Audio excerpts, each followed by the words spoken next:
Class की तरफ चला जाए। और कई लोगों के पास नोट्स नहीं पहुंचा है, नोट्स पहुंच जाएगा आप सभी लोगों के पास। आपकी पढ़ाई इसके कारण बाधा नहीं होगा कि आपके पास नोट्स नहीं पहुंचा है। अगले अगले जो 4-5 दिन, 1 हफ्ता जो क्लास चलेगी, इसमें आपको यह पीपीटी ही फॉलो करना है। पीपीटी और आपके पास में पीडीएफ भी दिया हुआ है, उसको फॉलो करके आपको लिखना है या कार्य करना है। पीडीएफ भी दिया हुआ है, आपको करना है। होमवर्क जरूर कीजिएगा जो भी बताया। चलिए क्लास की तरफ चला जाए। सभी लोग लगभग आ गए हैं और लोग आते रहेंगे। संस्कृत राइटिंग जो है, आप लोग सोचते होंगे कि बहुत याद करना पड़ेगा संस्कृत में। कौन है, कभी सभी लोग सोचते हैं ना संस्कृत में याद करना पड़ेगा। सभी लोग सोचे हैं ना, मन बना करके आए हैं जी कि सर। सब याद करना पड़ेगा। मन बनाए हैं कि नहीं? जी सर। Yes sir. कोई ऐसा है सोचा है कि मुझे याद नहीं करना पड़ेगा? कोई ऐसा है? देखिए, आपको याद यहां पर कुछ नहीं करना है, आपको होमवर्क करना है। होमवर्क मतलब राइटिंग करनी है। जितना ज्यादा आप राइट, 50 कहा 100 बना दीजिए, 70 बना दीजिए, ये करना है। और यकीन मानिए, बिना याद किए आपको संस्कृत लिखना आ जाएगा। आप इंग्लिश लिखते होंगे, हिंदी लिखते हो जाएंगे। ऋतिक ने पूछा ग्रामर क्लियर हो जाएगा तो सब कुछ आ जाएगा। देखिए, ये एक बहुत बड़ा, आप मैं खुद ही बता दूं, ये प्रश्न और ये उसका उत्तर ये गलत है। तो ये गलत है। अच्छा आप बताइए कि क्या आप हिंदी लिखना सीखे तो व्याकरण सीखे थे क्या? पहले आपको व्याकरण पूरा आ जाना चाहिए था, तब आपको हिंदी लिखने स्टार्ट करना था। आप इंग्लिश लिखना सीखे तो क्या पहले आपने पूरा व्याकरण रट लिया था या आ गया था? प्रश्न ये आप लोगों में से बीच में से कहा किसी ने कि जो व्याकरण यदि हमें कंप्लीट हो जाएगा, समझ में आ जाएगा, तो संस्कृत राइटिंग हो जाएगी। मैं इसका उत्तर नहीं मानता हूं। मैं ये कहता हूं पहले लिखना सीखिए, तब व्याकरण आपको समझ में आसानी से आएगा। ऋतिक ने कहा है कि राइटिंग के लिए ही मैं बता रहा हूं, मैं राइटिंग की ही बात कर रहा हूं। भाई आप 5वीं 6ठी में आपको व्याकरण बताया गया इंग्लिश लिखते वक्त? कौन ऐसा है कि चौथी 5वीं तीसरी दूसरी में व्याकरण पढ़ा था? कोई ऐसा है जो व्याकरण पढ़ा था पहली दूसरी तीसरी चौथी 5वीं में? आपने क्या किया था? आपने उन दिनों को याद कीजिए। आपने क्या किया था? इमला लिखा था। हमारे यहां इमला कहा जाता है। ये बताया क ख ये राम जाता है 10 बार लिख करके ले आना कल। फिर कुछ और दे दिया गया, उसको 20 बार लिख करके ले आना। ठीक है, आपको यह नहीं बताया गया था कि व्याकरण पहले जानो। मैं आपको यह समझता हूं आप दूसरी तीसरी चौथी 5वीं वाले हैं। मैं आपको ये नहीं समझता हूं कि आप 10वीं 12वीं या इसके बाद में होता है। ठीक है, तो एकदम बेफिक्र रहे कि आपको व्याकरण इसका सेकेंडरी स्टेट है। जब आप 9वीं 10वीं में जाते हैं तब व्याकरण को समझना शुरू करते थे, रूल्स को जानना शुरू कर देते हैं। तो सेम उसी चीज को थोड़ा सा देखिए।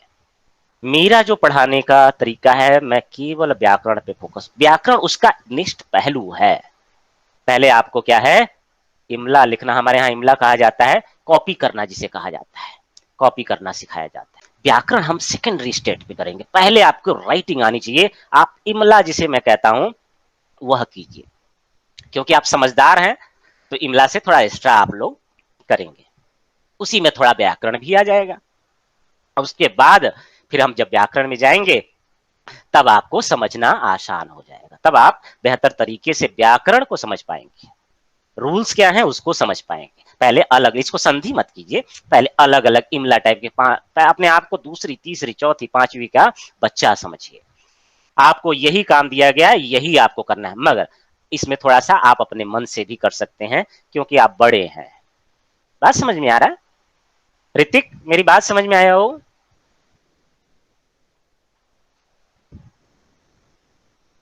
कोई डाउट है इस पे किसी नो को? सर। चलिए तब आगे चला जाए। आज के ही क्लास में आपको समझ में आ जाएगा कि आपको याद नहीं करना है, और आपको ये भी समझ में आ जाएगा कि व्याकरण की जरूरत बाद में पड़ेगी। ओके पहले सर। हम लोग देखते हैं, आप लोग सभी लोग म्यूट कर लें, प्रश्न पूछा जाएगा तो आप लोग, कुछ प्रश्न हो तब आप लोग बीच में बोलिएगा। ये ध्यान रखिए थ्रू आउट क्लास, अभी नया है तो आप लोगों को बीच में बोल रहा हूं जिससे कि आपको आदत पड़ जाए, बाकी बाद में जरूरत नहीं पड़ेगी, आप लोग खुद ही म्यूट कर लेंगे। नामपद, दो चीजें हमारे यहाँ नॉर्मली होती हैं संस्कृत में, नामपद और क्रियापद, दो पद होते हैं। जिस पद वह कहलाता है जिसको हम जोड़ करके अपनी बातों को कहते हैं, जैसे राम जाता है, रामः गच्छति, रामः गच्छति, राम जाता है। यहां पर आज ऐसा कोई भी चीज नहीं है जिसको आप लोग थोड़ा बहुत जानते ना हो, ऐसा कुछ भी नहीं है। तो रामः गच्छति जो है यह क्या है, पहला जो है रामः यह नामपद है, दूसरा जो गच्छति है इसी को क्रियापद कहा जाता है। क्रिया हमारे यहां संस्कृत में कहा जाता है अपदम न प्रयुंजीत, अपदम न प्रयुंजीत, मतलब संस्कृत में बिना पद के आप प्रयोग नहीं कर सकते। अब पद कौन कौन होते हैं, नाम पद और क्रियापद। ध्यान से सुनिएगा, पद कैसे होते हैं, जो हम सेंटेंस लिखते हैं उसमें क्या चीजें होती हैं, नाम होता है और क्रिया होता है। राम एक नाम पद है, गच्छति एक क्रियापद है। मेरी बात समझे, इन दोनों के मिलने से एक वाक्य बना आपका रामः गच्छति, और आपको समझ में आया राम जाता है ना। यह नाम पद में कई चीजें होती हैं, इसमें पहला जो है वह संज्ञा है। नाम पद में कई चीजें, अव्यय भी नाम पद में आता है और भी चीजें आती हैं, परंतु हम सामान्यतः ये समझिए कि संज्ञा होती है। संज्ञा मतलब, कोई बताए संज्ञा से तात्पर्य क्या है? किसी भी व्यक्ति, वस्तु या स्थान वगैरह के नाम को संज्ञा कहते हैं, है ना। तो यह संज्ञा होती है, इस जैसे वस्तुओं को, इसी को नामपद कहा जाता है। आप जब संस्कृत का अध्ययन करेंगे, हम लोग चलेंगे, कई वर्ड को मैं जान करके यूज कर रहा हूं कि आपका रिलेशन बना रहे और आप उन चीजों का यूज कर पाए बाद में। भाषा विज्ञान में नामपद क्रियापद कहा जाता है, इसलिए मैं यहीं से स्टार्ट कर दिया हूं। अब आप सोचिए, भाषा विज्ञान हमें 3 महीने बाद करना है, उसमें नामपद और क्रियापद कहा जाता है, उसमें आपको यूज करना है नामपद क्रियापद, मगर हम स्टार्ट यहीं से कर रहे हैं। तो नामपद यानी कि संज्ञाएं जो है, संज्ञाएं आप लोग सभी जानते होंगे कि यहाँ 3 प्रकार की होती हैं, सभी जगह पे 2 प्रकार की होती हैं, जैसे पुल्लिंग और स्त्रीलिंग, परंतु यहाँ पर नपुंसक लिंग भी होता है। पुल्लिंग, स्त्रीलिंग और नपुंसक लिंग। जो यह भारूपी परिवार है, इंडो यूरोपियन फैमिली कहा जाता है। इंडो यूरोपियन फैमिली से तात्पर्य क्या है, यूरोप से लगायत और यहां तक कि सभी लैंग्वेज कहीं ना कहीं एक दूसरे से जुड़े हुए हैं, एक ही कोई मूल स्थान से वह निकले हुए हैं। तो इनका जो रूट है ना, रूट आप लोग समझ रहे होंगे, जो मूल है वह एक ही है। तो जो भी प्राचीन होंगे, प्राचीन लैटिन, ग्रीक या उससे और प्राचीन, उनमें क्या होता है, नपुंसक लिंग भी होता था। संस्कृत क्या है, प्राचीन है ना।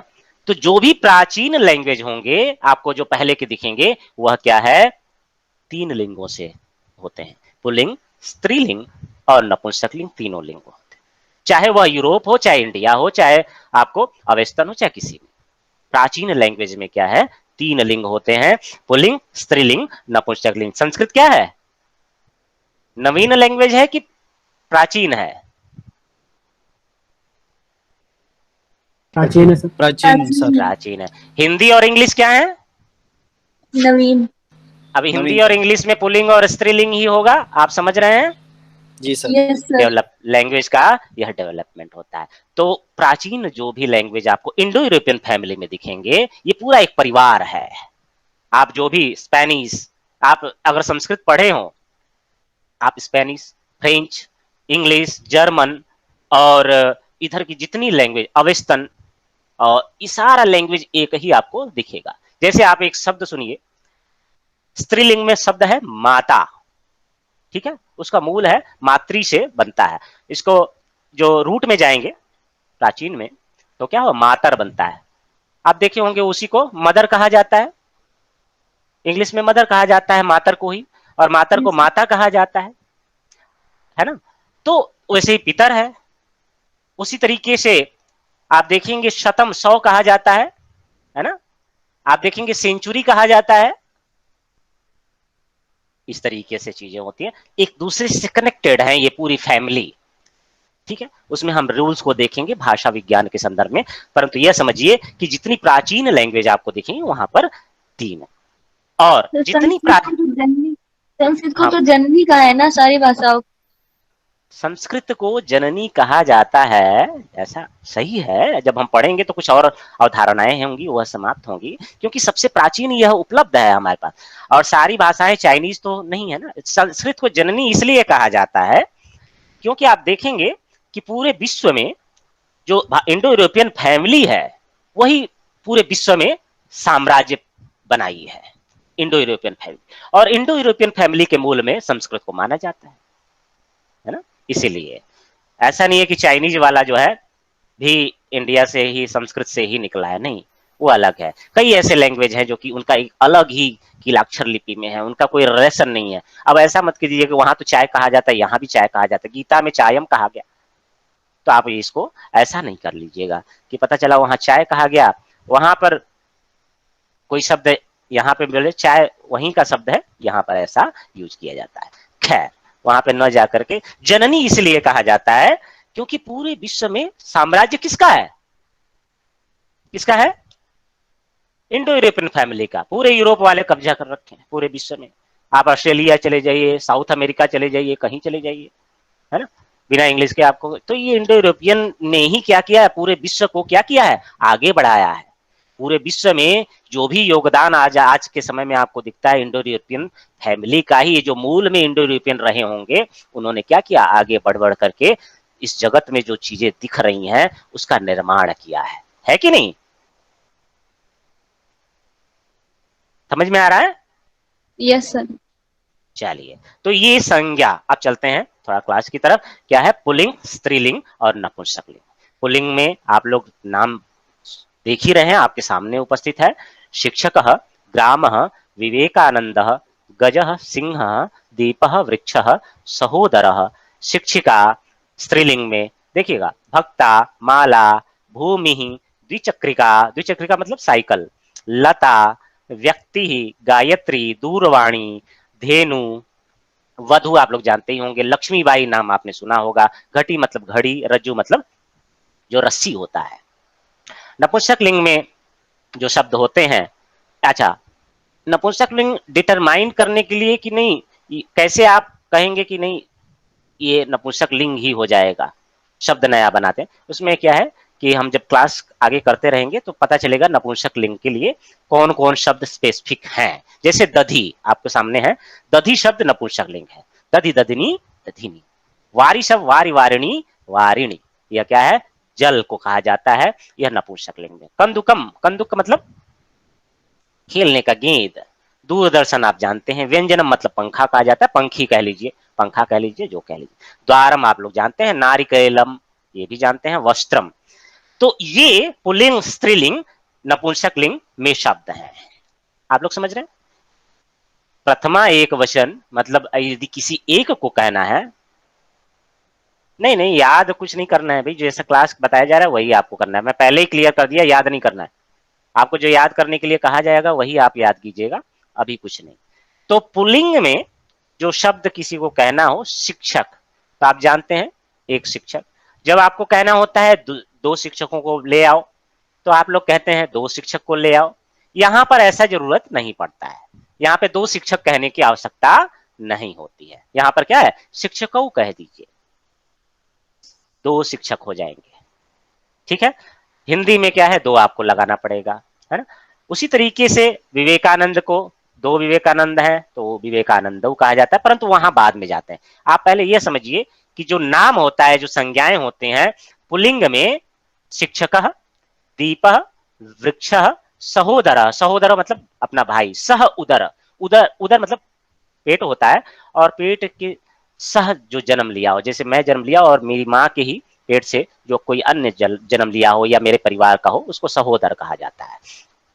वृक्ष, दीप, गज, सिंह, ये सब क्या है, पुल्लिंग के रूप है। स्त्रीलिंग के रूप क्या है, शिक्षिका। अब देखिएगा शिक्षकः में विसर्ग लगा हुआ है, जिसमें विसर्ग पहले लगा हो और ह्रस्व अ हो।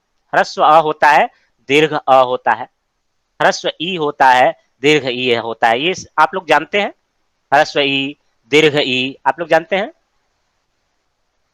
यस बोल के सर, बोलिए। छोटी मात्रा हाँ, बड़ी थोड़ा मात्रा। बड़ी मात्रा ये लोग आप लोग जानते हो। जैसे शिक्षिका में क्या है, बड़ी मात्रा।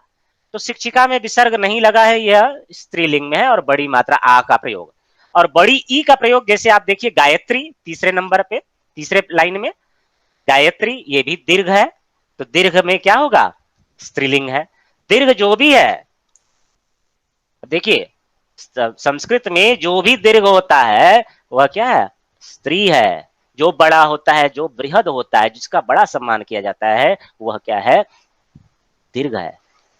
लक्ष्मीबाई दीर्घ है, यानी स्त्रीलिंग।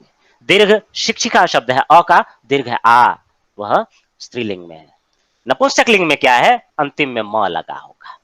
जैसे वस्त्र को नपुंसकलिंग में वस्त्रम कहा जाता है, नारिकेलम कहा जाता है, नारियल को दारम कहा जाता है। अब देखिए इसके लिए आपके सामने स्क्रीन पे एक और चीज आ रही होगी, मैं क्रिया अभी नहीं बता रहा हूं, बस ये शब्द समझिए, अस्ति और नास्ति। अस्ति और नास्ति। शिक्षकः अस्ति यानी कि शिक्षक है, ठीक है। स्त्रीलिंग में शिक्षिका अस्ति यानी कि शिक्षिका है, महिला है। और नपुंसकलिंग में वस्त्रम अस्ति यानी वस्त्र है। देखिएगा ये जो क्रियाएं होती है ये सब में समान होती है। देखिए संज्ञा बदल रहा है, पुल्लिंग में शिक्षकः, स्त्रीलिंग में शिक्षिका, नपुंसकलिंग में वस्त्रम, परंतु सभी के साथ अस्ति नास्ति लगता है। यानी कि जो धातु रूप होते हैं, जो क्रिया होती है, वह सबके साथ समान लगती है। यदि एक शिक्षक है तो अस्ति, एक शिक्षिका है तो भी अस्ति, और एक वस्त्र है तब भी अस्ति। तो बताइए ग्रामः अस्ति का अर्थ क्या है? गांव है। सभी लोग बोलेंगे एक एक करके, जैसा मैं पूछूंगा। माला अस्ति, माला आप ऐसा बोलिएगा, स्त्रीलिंग में इसको माला यानी कि जो फूल माला कहते हैं, माला है। स्त्रीलिंग में माला अस्ति, स्त्रीलिंग में इसका प्रयोग किया गया है, माला है, ठीक है। मैं कहूं कि नारिकेलम नास्ति, इसका अर्थ क्या होगा? नारियल नहीं है। नारियल नहीं है। अब आप बताइए, आपसे यह कहा जाए कि ये जो शब्द है पुल्लिंग में, स्त्रीलिंग में और नपुंसकलिंग में, दधि का मतलब दही होता है, ध्यान रखिए, और वारी मतलब जल, ऐसे ही लिखना है। वारी, वारी अस्ति, वारी नास्ति, जल अस्ति, जलम अस्ति, जलम नास्ति। दूरदर्शनम अस्ति, दूरदर्शनम नास्ति। कंदुकम मतलब वह जो गेंद होता है, क्रिकेट बॉल, वह अस्ति नास्ति, है नहीं है। अब आप सोचिए कि ये जो आपको बताया गया तीन, जो पुल्लिंग, स्त्रीलिंग, नपुंसकलिंग, इसके साथ अस्ति और नास्ति को आप जोड़ दें तो आप कितना सेंटेंस बना सकते हैं?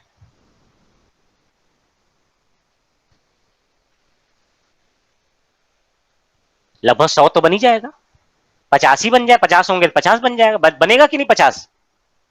शिक्षिका अस्ति, भक्ता अस्ति, शिक्षिका नास्ति, भक्ता नास्ति, बन जाएगा। Yes sir. जी सर। जिसको थोड़ा भी नहीं समझ में आएगा वह बताइएगा। इसका मतलब आप इसी एक पेज से 50 सेंटेंस बनाने लग गए, 100 सेंटेंस बना लेंगे इसी से, पहली लाइन। अब आप सोचिए, नेक्स्ट चला जाए, ये समझ में आ गया, आगे बढ़े। Yes sir. Yes sir. अब देखिए कुछ सर्वनाम होते, इनको भी नाम कहा जाता है। क्वेश्चन जो है बोला जाएगा, कुछ पहले पढ़िए, समझिए, सारी चीजें ऐड होंगी, ठीक है। सर्वनाम होते हैं, सर्वनाम सभी के लिए यूज होता है, सभी के लिए यूज किया, इनको भी नामपद कहा जाता है। नामपद होते हैं, सर्वनाम होते हैं, सभी के लिए। आप लोग थोड़ा बहुत परिचित होंगे सर्वनाम, सभी के लिए। जैसे मैं कहा अहम, तो कोई महिला होगी वो भी कहेगी अहम, दो लोग होंगे तो कहेंगे आवाम दो, कोई भी यूज कर सकता है। परंतु शिक्षक सभी हैं क्या? आप लोग शिक्षक हैं? आप में से एक आध कोई शिक्षक हो सकता है, सारे तो शिक्षक नहीं है ना। तो जो सभी के लिए यूज किया जाता है उसको हम क्या कहते हैं? सर्वनाम पद। नामपद ही है पर सभी यूज कर सकते हैं, मैं भी यूज कर सकता हूं, आप भी। अहम, वह जैसे मैंने कहा तो सभी के लिए, स्त्रीलिंग में है तो जैसे कहा सह, अब पुल्लिंग में देखिएगा यहाँ पे आपकी स्क्रीन पे आ रहा होगा, सह के साथ में शिक्षकः। अब देखिए नीचे अस्ति नास्ति मैंने लिखा हुआ है, सह शिक्षकः अस्ति, बताइए आप लोग क्या अर्थ होगा? सह वह का मतलब शिक्षक होता है है। वह शिक्षक। अब देखिएगा स्त्रीलिंग में शिक्षिका है, वैसा ही सा हम जोड़ेंगे, सा शिक्षिका अस्ति, स्त्रीलिंग के साथ सा शिक्षिका अस्ति या नास्ति। तो जो सर्वनाम होता है ना वह पुल्लिंग का होगा तो पुल्लिंग के साथ होगा।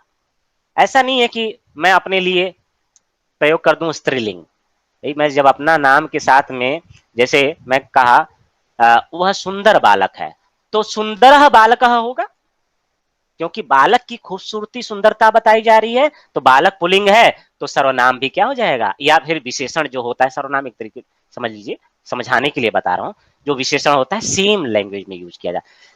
तो सुंदर बालक अस्ति, स्त्री के लिए सुंदरी, सुंदरी स्त्री अस्ति, देखिएगा ई है, ई स्त्री सुंदरी। उसी तरीके से स्त्रीलिंग में ही सुंदरी शिक्षिका अस्ति और सुंदरम वस्त्रम अस्ति, सुंदरम वस्त्रम अस्ति, यानी कि सर्वनाम और विशेषण जो यूज किए जाते हैं, जो लिंग होता है, शिक्षक पुल्लिंग है तो हम सह लगाएंगे, शिक्षिका स्त्रीलिंग में है तो हम सा लगाएंगे, और वस्त्रम यदि नपुंसक लिंग शब्द है तो हम तत् लगाएंगे जो सर्वनाम। तो सह शिक्षकः अस्ति, सा शिक्षिका अस्ति, तत् वस्त्रम अस्ति। अब आप लोग बताइए, मैं प्रश्न पूछता हूं, सा गायत्री अस्ति, क्या अर्थ है? वह गायत्री गायत्री है। वह गायत्री है। आप यह साथ में बोलिए, स्त्रीलिंग अर्थ में, स्त्रीलिंग अर्थ में वह गायत्री है, इसका अर्थ है, ऐसे बोला जाता है। आंसर दिया जाए स्त्रीलिंग में, स्त्रीलिंग अर्थ में वह गायत्री है, यह अर्थ होगा। ऐसे अर्थ समझ में नहीं आएगा कि आप पुल्लिंग कह रहे हैं स्त्रीलिंग कह रहे हैं, या समझ, आप समझ जो रहे हैं उसको पूरा बोलिए। जैसे तत् वस्त्रम अस्ति, तो आपको क्या कहना चाहिए कि नपुंसक लिंग में तत् वस्त्रम यानी कि वह वस्त्र है, ऐसा इसका अर्थ होगा, है ना। तत् नारिकेलम अस्ति, कोई अर्थ बताए? नपुंसक लिंग में वह नारियल है। ये लैंग्वेज आप पकड़े रहेंगे तो वहां पर व्याकरण लिखने में आपको आसानी होगी। क्या लिखना है आपको जब बोला जाएगा, देखिएगा संस्कृत में, नपुंसक लिंगे तत् नारिकेलम अस्ति इत्यर्थम भवति। देखिए कितना आसान, लैंग्वेज सही से शुरू से ही उस तरीके से बनी। चलिए, तो सह सा तत्, शिक्षक शिक्षिका और वस्त्रम, इनके साथ आप कितना सेंटेंस बना सकते हैं अगर जोड़ दिया जाए? सह शिक्षक अस्ति, सह शिक्षक नास्ति, बन जाएगा सेंटेंस, बनेगा कि नहीं बनेगा? अभी ये बनाना नहीं है, मैं आपको समझा रहा हूं कि सह के साथ में वह का आप जोड़ेंगे। अब मान लीजिए सह का मतलब होता है वह शिक्षक है, इसी सह में आप ए जोड़ दीजिए, आगे ए जोड़ दीजिए, ए सह, ऐसे बनता है श मूर्धन्य वाला, है ना। ए शह, वो संधियां होती हैं और भी नियम होते हैं, वो ये जो दंत स दिख रहा है आपको, ये मूर्धन्य में ए शह, सह ही है, उसमें ए जोड़ दीजिए, मार मूर्धन्य स हो जाएगा। ये जो दंत स दिख रहा है आपको सह में, यह मूर्धन्य स हो जाएगा, जिसको खटकोड़ वाला आप स कहते हैं। तो ए शह शिक्षक अस्ति, यह शिक्षक है। एषा, एषा, एषा शिक्षिका अस्ति, एतत् वस्त्रम अस्ति। देखिएगा, यानी कि वह के लिए हमने सह लगाया और यह के लिए हमने ए लगा दिया, ए सह। उसको मूर्धन्य स में बोलिए, थोड़ा प्रोनाउंसिएशन सही कीजिए, श कहिए, मूर्धन्य, मूर्धा से बोला जाता है। मूर्धा का मतलब होता है जो खटकोड़ वाला जो आप लोग कहते हैं, वह मुख के ऊपरी भाग से बोला जाता है, जैसे आपकी जीहवा जो है ना गले के ऊपर में स्पर्श कर रही हो, श, देखिएगा श। और ये जो लिखा हुआ है आपको, ये दंत स है, दांत से बोला जाता है, देखिएगा स, सीटी जिसे आप कहते हैं, स, ऐसे दांत से स। और वो जो मूर्धन्य वाला होता है उसको मुख के ऊपरी भाग से ए श, श। आपकी जिह्वा थोड़ी सी टेढ़ी होगी, आपके तालू के पीछे थोड़ा सा उष्णता आ रही होगी। एषः, और श, एक श होता है जो आपको तालव्य कहा जाता है, वो हम लोग बाद में देखेंगे। अभी आप समझिए मूर्धन्य, और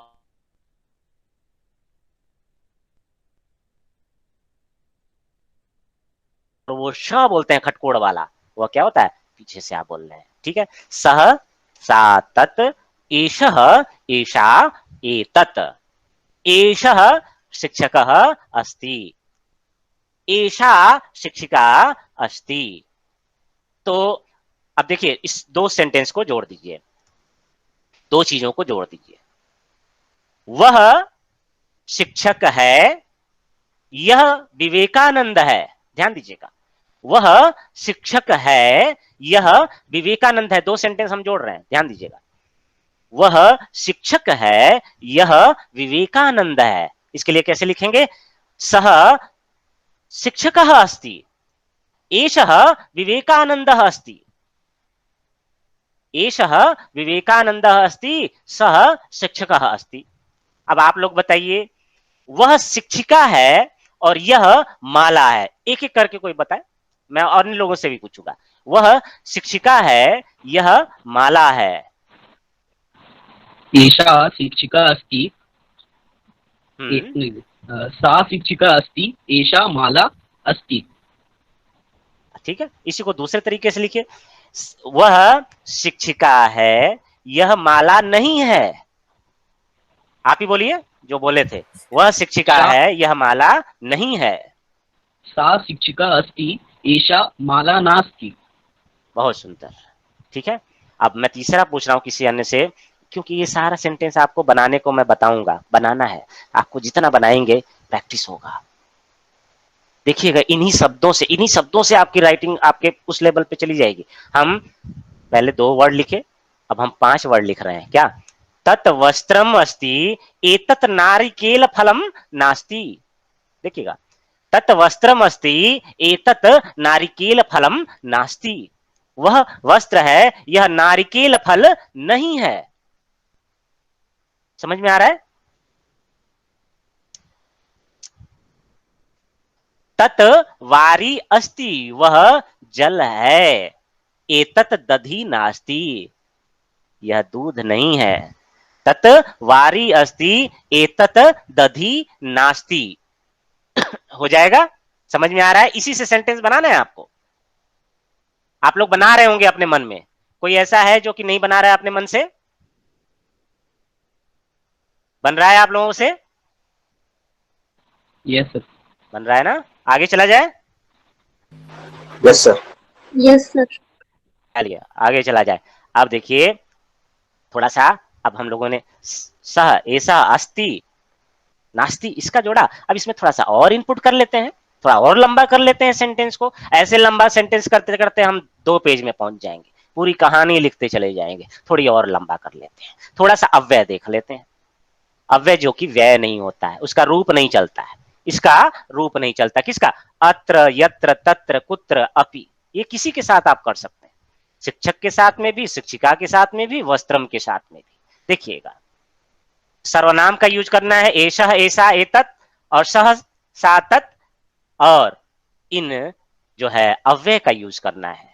ये अव्यय कौन कौन है? अत्र का मतलब होता है यहां। शिक्षक, एषः शिक्षकः अत्र अस्ति। सॉरी, दूसरे तरीके से कह लीजिए, सह शिक्षकः अत्र अस्ति, वह शिक्षक यहां है।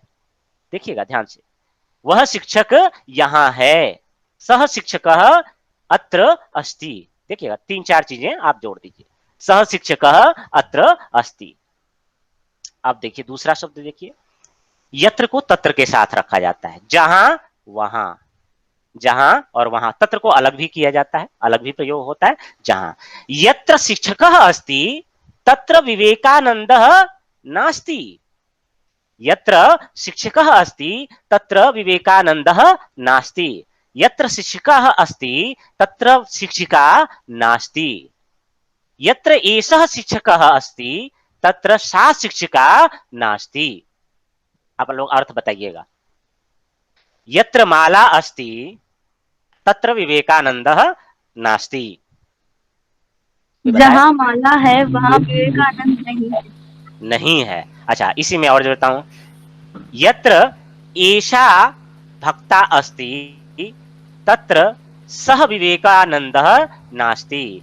यत्र एषा भक्ता अस्ति तत्र सह विवेकानंदः नास्ति। जहाँ यह भक्त है वहाँ वह भक्ता, विवेकानंद भक्ता नहीं। स्त्रीलिंग में, जहां यह भक्ता स्त्रीलिंग में, सॉरी सर, स्त्रीलिंग में हाँ, जहाँ यह भक्ता है वहाँ वह विवेकानंद नहीं है। नहीं है। नहीं है, पुल्लिंग अर्थ में नहीं है। देखिए कितना आप आसानी से बना रहे हैं। व्याकरण जानना है? नहीं जानना है ना? व्याकरण की आवश्यकता थी अभी तक? ठीक है, ये आपको देखिए, अत्र का मतलब होता है यहां, यत्र का मतलब होता है जहां, जहां यह होगा, ज लग रहे, हिंदी में कहते नहीं ज, गांव में लोग कहते हैं य लिखा रहता है, हिंदी में जो य लिखा रहता है, मगर गांव में किसी से पूछेंगे तो ज बोलने लग जाता है, य को ही ज बोल देता है। ठीक है, जैसे यात्रा कहते हैं तो गांव में आप लोग सुने होंगे, हमारा यात्रा जो है तुम खराब कर दिए, जत्रा खराब कर दिए। तो ये जहां कैसे बना? य से ही। ठीक है ना? तो यत्र, यत्र यानी आप जहां समझिए, जहां भी य लगा है इसका मतलब ज है वह, हिंदी में यहां, जहां, यहां, यत्र मतलब जहां, तत्र मतलब वहां, तत्र मतलब वहां, अत्र यानी यहां, कुत्र, कु मतलब प्रश्न, क्वेश्चन मार्क, कुत्र, विवेकानंदः कुत्र अस्ति, अर्थ क्या होगा? विवेकानंद कहाँ विवेकानंद है? कहाँ है? कहां है, पुल्लिंग में है ना, पुल्लिंग में। अभी आप लोग पुल्लिंग और स्त्रीलिंग ध्यान रखिए। ठीक है, अपि का मतलब होता है भी। ठीक है, ध्यान दीजिएगा, अपि का मतलब होता है जब हम कोई बात को, अपि का बहुत यूज होता है, पचासों जगह यूज होता है ये अपि शब्द। भी अर्थ होता है जब हम किसी चीज को निश्चयीन कहते हैं, जैसे विवेकानंद शिक्षक अपि अस्ति।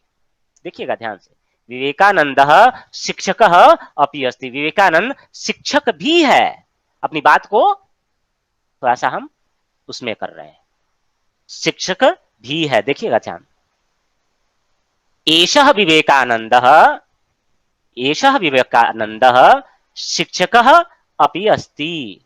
यह जो विवेकानंद है शिक्षक भी है।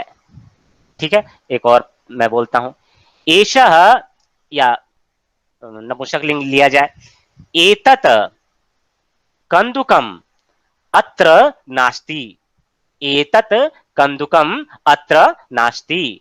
क्या अर्थ होगा? यह नपुंसकलिंग में गेंद यहाँ नहीं है। नहीं है। बहुत सुंदर। तो कुत्र अस्ति? एतत् कंदुकम कुत्र अस्ति? आप उत्तर दीजिए तत्र अस्ति, मतलब एतत् कंदुकम तत्र अस्ति। मैं प्रश्न पूछता हूं, एतत् कंदुकम कुत्र अस्ति, तो आप उत्तर दीजिए एतत् कंदुकम तत्र अस्ति। बोलिए, मैं पूछा कि एतत् दधि कुत्र अस्ति, एतत् दधि तत्र अस्ति। ऐसे तत्र को थोड़ा सेंटेंस आप लोगों को समझाने के लिए, सेंटेंस मेकिंग में रिलेशन नहीं बनेगा क्योंकि शब्द हमारे पास अभी कम है। ऐसे आपको यह यत्र के साथ तत्र होता है, यत्र के साथ तत्र नॉर्मली जोड़ा जाता है। देखिए इसका सेंटेंस का प्रयोग, देखिएगा ध्यान से सुनिएगा, आपको सब समझ में आएगा। यत्र योगेश्वरः कृष्णः यत्र पार्थो धनुर्धरः, ध्यान से सुनिएगा, यत्र योगेश्वरः कृष्णः यत्र पार्थो धनुर्धरः। यत्र का मतलब जहां, है ना, जहां योगेश्वर कृष्ण। अब मान लीजिए अस्ति और नास्ति नहीं लगाए तो हम अपने आप लगा लेते हैं क्योंकि कृष्ण एक ही है तो अस्ति। यत्र योगेश्वरः कृष्णः अस्ति यत्र पार्थः धनुर्धरः अस्ति, यत्र योगेश्वरः कृष्णः अस्ति। जब नहीं लगा रहता है ना, क्रिया नहीं लगा रहती है तो हम देखते हैं एक है तो एक लगा देते हैं, दो है तो दो लगा देते हैं, तीन है तो तीन लगा देते हैं, अस्ति और नास्ति। तो यत्र योगेश्वरः कृष्णः अस्ति यत्र पार्थः धनुर्धरः अस्ति, जहां पर, देखिएगा अर्थ समझिए, जहां योगेश्वर कृष्ण है, जहां पार्थ धनुर्धर है। कौन होता है पार्थ धनुर्धर? कौन है? अर्जुन। अर्जुन। जहां योगेश्वर कृष्ण है, जहां पार्थ धनुर्धर है, देखिएगा, तत्र श्री विजयोर भूति, वहां पर क्या होता है, श्री विजय मिलता ही है। आगे के सेंटेंस बाद में समझ में आएगा। ध्रुवा नीतिर मतिर मम, ये मेरी नीति है, मैं जानता हूं कि जहां पर योगेश्वर कृष्ण है, जहां पर पार्थ धनुर्धर जैसा कोई योग्य व्यक्ति है, तो वहां तो तत्र श्री विजयोर भूति, वहां पे तो जीत मिलेगी ही। ठीक है, समझ में आ रहा है? Yes sir. यत्र योगेश्वर कृष्ण यत्र पार्थो धनुर्धर तत्र श्री विजयोर भूति, जहां कृष्ण हो, जहां धनुर्धर हो, कौन, अर्जुन, वहां पे विजय तो निश्चय ही है। और एक और शब्द देखिएगा, काव्येषु नाटकम रम्य, थोड़ा सा और आगे समझ में आएगा, मन में जान करके यत्र तत्र का रिलेशन और चीजों को समझने के लिए, तत्र को समझने के लिए। काव्येषु नाटकम रम्यम, काव्यों में नाटक बड़ा सुंदर होता है। काव्य जो होते हैं ना, दृश्य काव्य और गद्य काव्य और सब जो काव्य होते हैं, उसमें सबसे सुंदर नाटक होता है। पिक्चर सबसे देखना अच्छा होता है, जो आप पिक्चर देखने जाते हैं अच्छा आनंद में, वही नाटक कहा जाता है। तो काव्येषु नाटकम रम्य, तत्र रम्या शकुंतला, मतलब तत्र मतलब वहां, कहा, नाटक में भी, काव्येषु नाटकम रम्यम, तत्र मतलब वहां पर, नाटकों में भी बहुत सारे नाटक होंगे, बहुत सारे अच्छे नाटक होंगे, उसमें भी तत्र मतलब वहां पर, कहा, उन नाटकों में, रम्या शकुंतला, शकुंतला बहुत अच्छी, अच्छा एक ग्रंथ है। और शकुंतला में भी तत्रापि, तत्र अपि, वहां पर भी, तत्र अपि, वहां पर भी, चतुर्थ अंक, वहां पर भी चौथा अंक, तत्र श्लोक चतुष्टयम, और उस चतुर्थ अंक में भी तत्र, देखिएगा मैं तत्र का योगदान बता रहा हूं, तत्र कैसे, यत्र तत्र उनका हम आगे देखेंगे थोड़ा और आपको इंप्रूवमेंट, आप लोग सारा समझेंगे।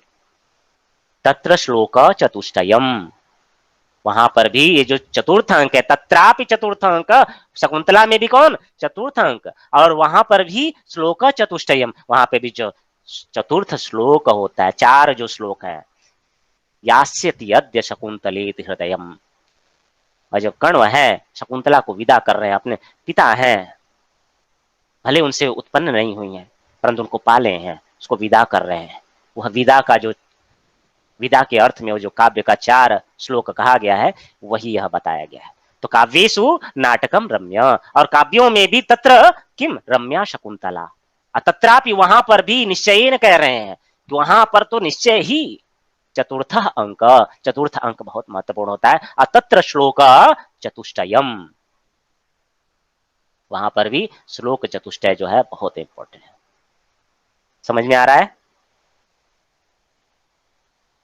Yes sir. अब देखिएगा नास्ति का योग, देखिए नास्ति हम लोगों ने प्रयोग किया, नास्ति सांख्य समम ज्ञानम। अब देखिए कैसे इसको सिस्टमेटिक कीजिए। सांख्य समम ज्ञानम नास्ति, कोई अर्थ बताना चाहेगा? सांख्य के समान ज्ञान नहीं है, सांख्य नास्ति सांख्य समम ज्ञानम, सांख्य के समान कोई ज्ञान नहीं होता है, और बल नहीं होता है, कैसे, योग समम, योग समम बलम नास्ति, इस जगत में नास्ति सांख्य समम ज्ञानम, सांख्य दर्शन जैसा ज्ञान है ही नहीं, और नास्ति योग समम बलम, कोई बल नहीं है जैसा कि योग दर्शन। बस में योग और सांख्य की महत्ता बताई गई है इस श्लोक में। तो सांख्य समम ज्ञानम नास्ति, सांख्य के समान ज्ञान नहीं है। अब आप सोच रहे होंगे कि सर तो ऐसे सिस्टमेटिक वे में सीधे कर लिया, हमको नहीं आएगा। चिंता मत कीजिए, अभी फेमिलियर हो जाइए, कहानी सुनाया जाता है बच्चों को। मैं आप लोगों को पहली दूसरी पांचवी मान रहा हूँ, आपको 9वीं 10वीं 12वीं नहीं मान रहा हूँ, और न ही आपको ग्रेजुएट मान रहा हूँ। आप सुनिए, सुन करके इसकी महत्ता को समझिए और उसको यूज करने का प्रयास कीजिएगा। तो यत्र और तत्र हर जगह कहां रहेंगे, साथ में रहेंगे कि नहीं? यत्र योगेश्वर कृष्ण तत्र पार्थो, तत्र जो है जीतना, विजय जो है मिल जाएगा जहां पर। तो यत्र तत्र, जैसे मैं कहूं यत्र शिक्षका अस्ति तत्र शिक्षिका नास्ति, यत्र के साथ तत्र होता है ना, और अत्र कुत्र और अपि का आपको प्रयोग करना है। अब देखिएगा सेंटेंस इसका आप इतने में कैसे बना सकते हैं। यत्र एषः शिक्षकः अस्ति तत्र सा शिक्षिका नास्ति। बताइए अर्थ। जहाँ वह शिक्षक पुल्लिंग है, वहाँ वह स्त्रीलिंग शिक्षिका नहीं है। नहीं है ना? समझ में आ रहा है? इस पे आपको सेंटेंस बनाना है, पीछे वाला नहीं, सेंटेंस बनाना है। अत्र यत्र तत्र कुत्र अपि एषः एषा एतत्, और शिक्षक शिक्षिका और वस्त्रम, अस्ति और नास्ति, इनको मिला करके आप 50 सेंटेंस बनाएंगे। कैसे बनाना है आप लोगों को पता है? यत्र एषः शिक्षकः अस्ति तत्र सः विवेकानन्दः नास्ति, यत्र एषा शिक्षिका अस्ति तत्र सः शिक्षकः नास्ति। बन जाएगा आप लोगों से 50 सेंटेंस बनेगा कि नहीं? यस यस सर, बन जाएगा। Yes sir. याद करना है कुछ इसमें? No sir. No sir. No sir. पूरे क्लास, हाँ क्या बोले? सर एवरी बेसिस पे 50-50 बनाना है। नहीं, इस पे आप बनाना है, अभी तक पीछे वाले पे नहीं बनाना है। आपको यहाँ पर आकर के ये फाइनल थोड़ा बड़ा बनाइए। आप इतने भी बच्चे नहीं है कि 2 लाइन बस लिखें, थोड़ा बड़ा बनाइए, यत्र तत्र का प्रयोग करके बड़ा। इस वाले पेज को आपको बनाना है। इस वाले पेज को देखते हुए वो समझने के लिए था, वो नहीं समझाता। यहाँ पे डायरेक्ट आता तो आपको समझ में आता नहीं आता। कितना बड़ा सेंटेंस सर बता दिए, जबकि कितना आसान था, है ना? तो ये जो है सेंटेंस, यहां से आपको इस वाले पेज से सारा 50 जो है आपको बनाना है। ठीक है, बन जाएगा। चलिए, ऐसे तो मैं सोचा हूं कि आपको और भी अहम और इस सब के साथ में बनाता, मगर ये हम लोग कल करेंगे। थोड़ा सा आज मैं आप लोगों को, और ये हम लोग कल करेंगे। अस्ति अस्मि और भी चीजें इसमें ऐड होंगी। आप जो है होमवर्क जो नोट कीजिए, एटलीस्ट 50 सेंटेंस आपको बनाने हैं, जो आज हमने जिस पेज को मैंने बताया है, मेरे ख्याल से चौथा या 5वां पेज है ना? उस पेज पर आधारित आपको 50 सेंटेंस बनाना है। होमवर्क जरूरी है, अभी आपके पास बर्डन नहीं है, और मुझे कैम स्कैनर से स्कैन करके सारा भेज देना है। आप ये मत सोचिएगा कि मैं चेक नहीं किया हूं तो आपने बहुत अच्छा सर ने नहीं लिखा।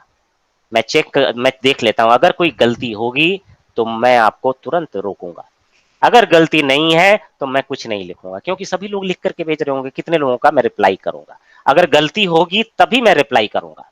अगर गलती नहीं है और आपने भेजा हुआ है, इसका मतलब है कि रिप्लाई आपके पास नहीं जाएगा। ठीक है, हो जाएगा क्लास को, क्योंकि 1 ही घंटे का हमने बताया है। अभी 10 दिन यही चलेगा, 10 दिन की शुरुआत यहीं से होगी, और कल से थोड़ा और लंबा सेंटेंस बनाएंगे, थोड़ा आपको कॉन्फिडेंस बिल्डअप होगा। 4-5 दिन में आप उस लेवल पे आ जाएंगे। कोई प्रश्न है, कुछ पूछना चाहते हैं आप लोग तो पूछ लीजिए।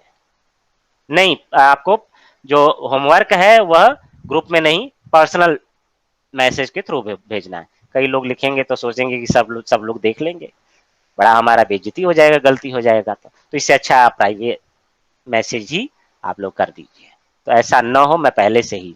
हाँ, डाउट है, बोलिए आनंद, आप बोलिए। सर वो सर पीपीटी में थोड़ा पीछे जाइए ना। अच्छा, हाँ हाँ, कहीं पे भी रुक जाइए। हाँ, तो मतलब हाँ, यहाँ नहीं सर, आगे वाला। अच्छा चलिए ठीक है। यहाँ जी सर, जैसे आप बताएं एक बार कि जो पुलिंग है उसका मतलब अह वगैरह से अंत होगा, और स्त्रीलिंग का दीर्घ मात्रा से दीर्घ अंत वाला होगा। होगा, दीर्घ वाला। तो जैसे सर ये जो यहाँ पर रज्जु जो है, वो एक्सेप्शन है। एक्सेप्शन तो पुलिंग में भी है, जैसे विश्वपा शब्द है, विश्वपा पुलिंग का है ना? एक्सेप्शन में थोड़ा सा बाद में, जनरल पहले देखा जाता है। तो जनरल आपको अब दिख जाएगा, जनरल में अम दिख जाएगा, पुलिंग में भी आपको दिखेगा, स्त्रीलिंग में भी सब समान, एक्सेप्शन में रज्जु भू ये सारे में आपको दिखेगा। तो बाद में हम लोग धेनु देख लीजिए, है ना? तो जो है एक्सेप्शन बाद में, पहले जनरल रूल देखा जाता है। कुछ एक्सेप्शन है वो बाद में हम लोग करेंगे, पहले आप ये सामान्य समझ जाइए। जी सर, मुझे लगा यूनिवर्सल तो मतलब नहीं, यूनिवर्सल नहीं बता रहा हूँ। कोई चीज संस्कृत में यूनिवर्सल नहीं है, रेयरली आपको मिलेगा, सब पे कुछ ना कुछ एक्सेप्शन आपको मिल जाएगा। ठीक है सर। चलिए, और कोई प्रश्न? चलिए, तो आप लोग मुझे ये होमवर्क करके भेजिए। और कोई ऐसा है किसको समझ में नहीं आया, कुछ भी नहीं कर पाएगा, आप अभी कह लीजिए मैं 1 घंटा और पढ़ाऊंगा, दोबारा आपको मगर लिखेंगे आप, व्याकरण में मत जाइए अभी, मगर लिखेंगे आप, और लिखेंगे नहीं तो क्लास आपका कंटिन्यू नहीं होगा। लिखना जरूरी है आपके पास है। सर इससे थोड़ा अलग पूछ सकती हूँ, है रिलेटेड, मतलब इससे संस्कृत हाँ, राइटिंग में नहीं है? हाँ, को संस्कृत राय उसके अलावा कोई हो तो आप फोन कर लीजिएगा, जो क्लास से संबंधित हो, जिसे अन्य बच्चों का भी समय न जाए। ऐसे कोई सामान्य पूछिए, अभी तो पूछ लीजिए, कोई दिक्कत नहीं है। सर जैसे वो तुलसीदास जी वाली में या वाल्मीकि, वो तो याद नहीं है, पर राम जी ने लक्ष्मण जी को सहोदर भाई कहा था, तो वो सहोदर भाई कैसे हुए? सहोदर भाई के समान कहा था, ठीक है ना? नहीं, समान वर्ण सहोदर नहीं। सहोदर भाई कहना का है मतलब ये है, मान लो मैं तुम्हें कहूं ये मेरी सहोदर बहन के बहन है, तो ये थोड़ी ना हो गया कि मैं समान लिखूंगा तभी आपको समझ में आएगा। बात समझे? अपने आप समझ में आ जाएगा कि ये सहोदर का मतलब समान है, ऑटोमेटिक है। बात समझे? यस। ये वो देखिए, लक्षणा व्यंजना ये सब उसमें होता ही है, वो डायरेक्ट सारा चीज वो नहीं बताएंगे, काव्य में ऐसा नहीं होता है, आपको ऑटोमेटिक समझ जाना चाहिए। उनके पुत्र थे, अब वो कह रहे हैं कि ये सहोदर हैं, इसका मतलब वह अपनी खून जैसा ही समझते हैं उनको, अपनी ही मां से उत्पन्न समझते हैं, कितना वैल्यू देते हैं, ये बात है। वहां सहोदर की लक्षणा है, व्यंजना है, सेम अर्थ, जो अर्थ होते हैं ना हमारे संस्कृत में, और कोई भी अर्थ 3 प्रकार का होता है। जैसे आप रात में चले गए घूमने के लिए, कहीं काफी रात बिता दिए, और पिताजी आपसे फोन करके, या कोई भी हो, मैं आपको पर्सनली आपके नहीं, किसी भी बच्चे की बात कर रहा हूं, कि पिताजी लेट हो गए और पिताजी ने फोन किया, आ जाओ तुम्हारी पूजा होगी, तो आप उनसे पूछने जाते हैं कि पूजा में आप क्या करेंगे, आपको समझ में आ जाता है पूजा में हमारा क्या होगा, यस है सर। ना? ये जो है लक्षणा कहलाती है, लैंग्वेज ऑटोमेटिक उसको समझ में आ जाता है, ये काव्य का लैंग्वेज होता है, व्यंजना होती है। 3 चीजें, 3 तरीके से चीजें समझी जाती हैं, एक एज इट इज अर्थ होता है, और एक होता है लक्षणा और व्यंजना, उसका दूसरा अर्थ समझ जाए। जैसे कि आपने पूजा को, अब आप समझ गए होंगे, मुझे कहने की आवश्यकता नहीं है, कैसे समझे, कैसे समझे भाई, अर्थ तो दूसरा था, है ना? वह लक्षणा से आपने समझा है, ये लोग हम लोग समझेंगे काव्य शास्त्र में, क्रिटिसिज्म में ये जरूरी है। चलिए, और कोई प्रश्न?